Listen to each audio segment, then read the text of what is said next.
कोई आम आदमी को, आप जैसे, मेरे जैसे और कुछ ऐसे लोग भी हैं जो जिनके इस वक्त तो कमाना मुश्किल है, ख़ास तौर पर ये जितने क्राइसिस पेट्रोल की कीमतों को ले लें, जो दिहाड़ीदार लोग हैं ख़ास तौर पर, उनके लिए तो ज़िंदगी वैसे ही जीरन है। जब पेट्रोल बढ़ता है तो बहुत सारी चीज़ों की कीमतें वैसे ही बढ़ जाती हैं। तो इसमें आपको लगता है कि ये जो मुज़ाकरात हुए, कुछ चीज़ें बाहर आईं, क्या ये IMF के साथ मुज़ाकरात के बाद, चूँकि जो बजट आने वाला है, क्या हम इसको कह सकते हैं कि ये आम आदमी का, आवाम का बजट होगा या ख़ास के लिए होगा? नवीद साहब।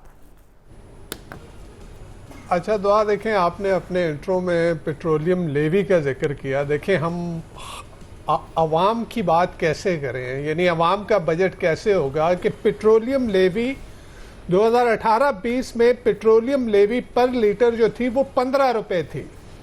आज पेट्रोल पे पेट्रोलियम लेवी 120 रुपए है। आप इससे अंदाज़ा लगा लें कि ये 5-6 साल में पेट्रोलियम लेवी जो है वो कहां से कहां ले जाई गई।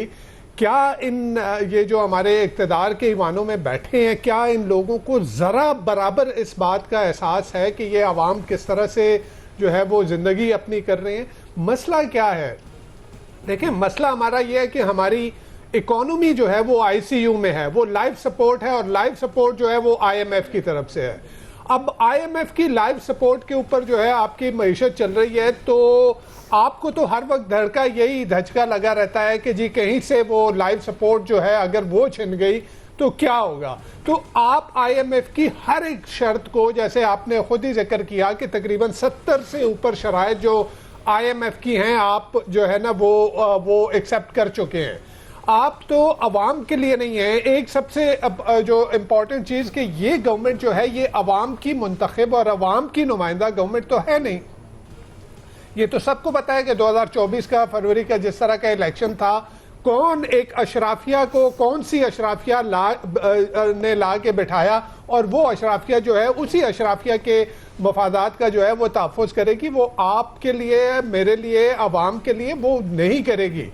माशी समत आपकी दुरुस्त नहीं है। आप IMF के प्रोग्राम के अंदर हैं। IMF के प्रोग्राम में आप जब भी जाते हैं, आप 1-2-3 साल के लिए आपकी चीजें जो हैं वो स्टेबलाइज होना शुरू होती हैं। अब होता ये है कि आप IMF के प्रोग्राम में जाएं, आप पैसा लें, आप कर्ज लें, आप उसके बाद जो है वो रिफॉर्म्स लेके आए और उससे अपनी मईशत को संभालें।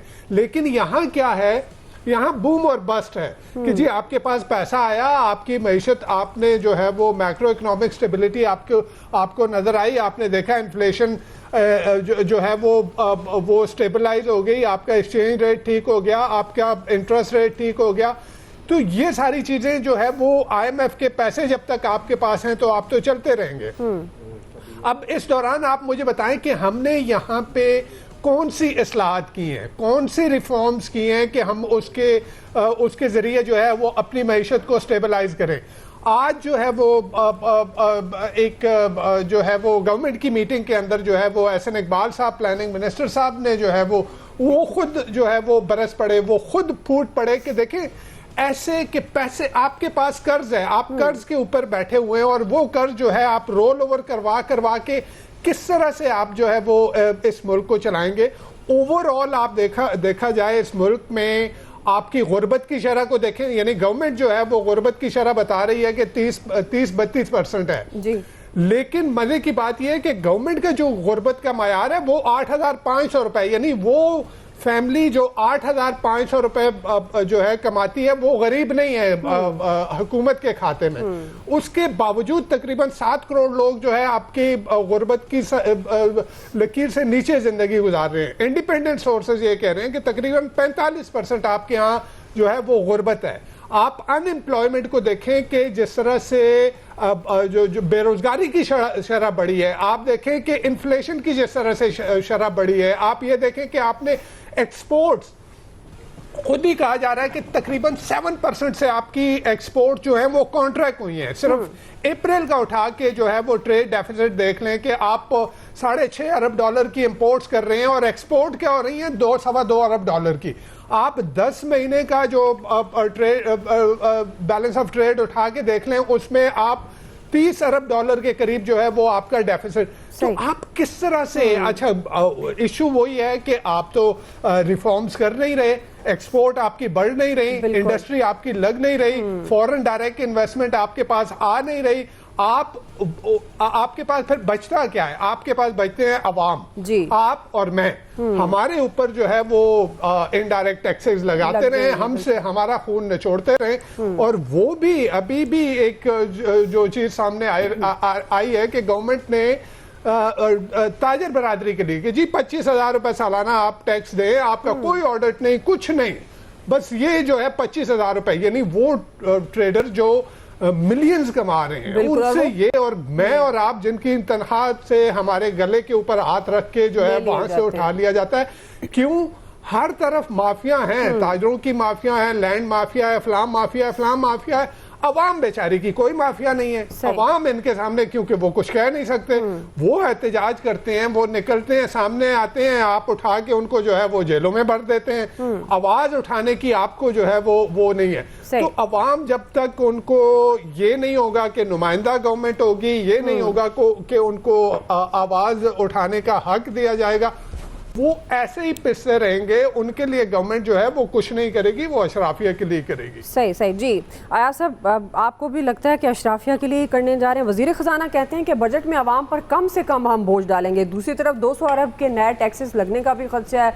जो सिचुएशन इस वक्त नज़र आ रही है, LPG महंगा है, बिजली की हद में बड़े गर्दिशी कर्जे हैं, सोलर पैनल महंगे होने जा रहे हैं, मतलब लंबी लिस्ट है महंगे होने की, खास तौर पर रिलीफ ना मिलने की। तो आपको लगता है इस सिचुएशन में जो वजीर खजाना कह रहे हैं कम से कम बोझ डालेंगे आवाम पर?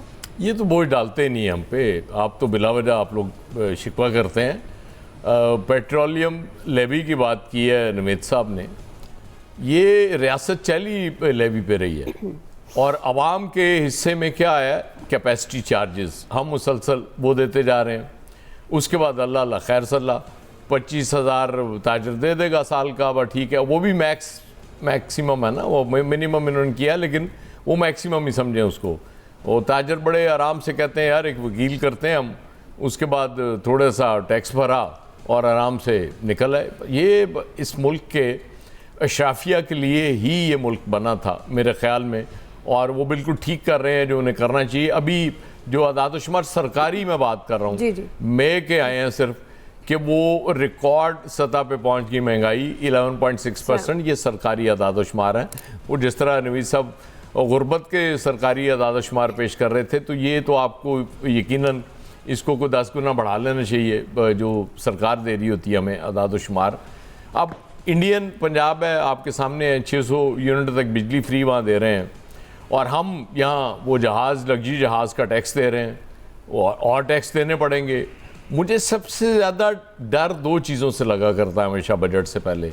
एक तो ये जब कहते हैं ना कि हम मज़ीद को टैक्स नहीं लगाने जा रहे, हम पहले ये कहा करते थे, अब कहते हैं कि कम से कम बोझ डालेंगे, मतलब ये इन्होंने थोड़ा चेंज कर लिया है। जी जी। और वज़ीर ख़जाना साहब की आपने बात की, अभी एक साहब ने जो फरमाया उनके बारे में, वो 24 घंटे जिस हालत में होते हैं, अब ज़ाहिर है वो उन्होंने ओन भी किया है इसको कि जी मैं इसको ओन कर रहा हूँ कि ये बिल्कुल ठीक बात है।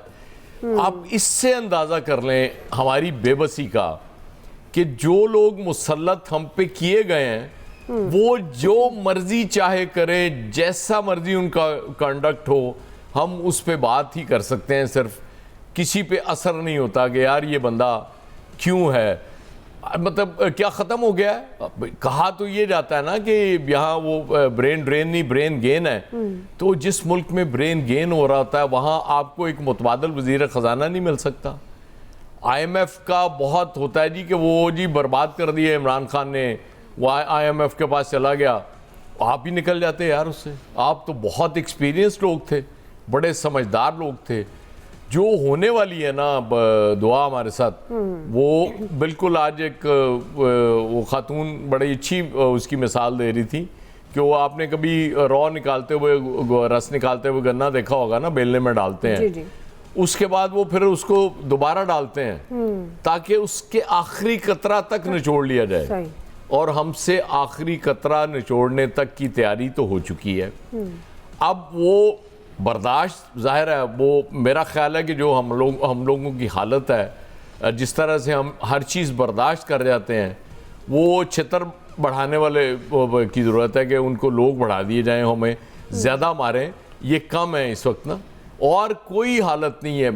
मैं नहीं देखता दुनिया में कहीं इस हद तक अवाम के साथ जो हो रहा है हो जाए। इवन आप देखें लोगों में गुस्सा तो बहुत है, और ये अशराफिया को समझ नहीं आ रही कि अगर किसी दिन वो गुस्सा कहीं आपे से बाहर हो गया तो फिर क्या होगा। लेकिन उनको लगता ही है कि हम जो कर लें कोई कुछ नहीं होने वाला इस मुल्क में, लोग आराम से बर्दाश्त कर लेंगे, इन पे जितना मर्जी बोझ डाल दें।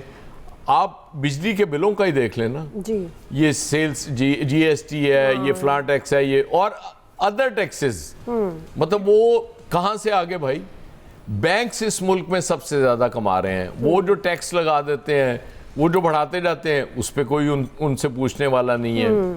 और अभी टैक्सेस जो लगने हैं, मतलब कूड़े पे इतना पैसा लग जाता है कि हमें कूड़ा टैक्स देना पड़ता है इस मुल्क में, तो और रह ही कुछ नहीं गया। बिल्कुल कतन ये उम्मीद ना रखें कि आप पे कम से कम बोझ डाला जाएगा। आप पे इतना बोझ डाला जाएगा कि आप उठने के काबिल नहीं रहेंगे। लेकिन वो कहता है पास कर या बर्दाश्त कर, तानू बर्दाश्त ही करना पड़ेगा। जाहिर है फैसल साहब इस मुल्क में रहते हैं, बर्दाश्त कर रहे हैं, पाकिस्तानी हैं, लेकिन ये गवर्नमेंट भी तो पाकिस्तान की ही है। और ये चले एक और अलग बहस है किस तरह इलेक्शन हुआ क्या नहीं हुआ, जिस तरह की राय आती है। लेकिन अब नए टैक्सेस लगने का खदशा है, तो फिर जो पुराने टैक्सेस ऑलरेडी इतने ज़्यादा हैं, एक ही ख़ास तबके पर बार बार टैक्स लगाया जाता है, टैक्स का दायरा कार नहीं बढ़ाया जाता। 12 हमने भी अपने इस प्रोग्राम में ये बात की कि अगर आप दायरा कार बढ़ाएंगे तो डेफिनेटली शायद जो पहले ख़ासतौर पर जो तनख्वाहदार तबका है जिसके एडसोर्स कट जाते हैं उन पर ज़रा बोझ कम पड़ेगा। तो आपको लगता है कि कोई उम्मीद रखनी चाहिए गवर्नमेंट से इस नए बजट में, या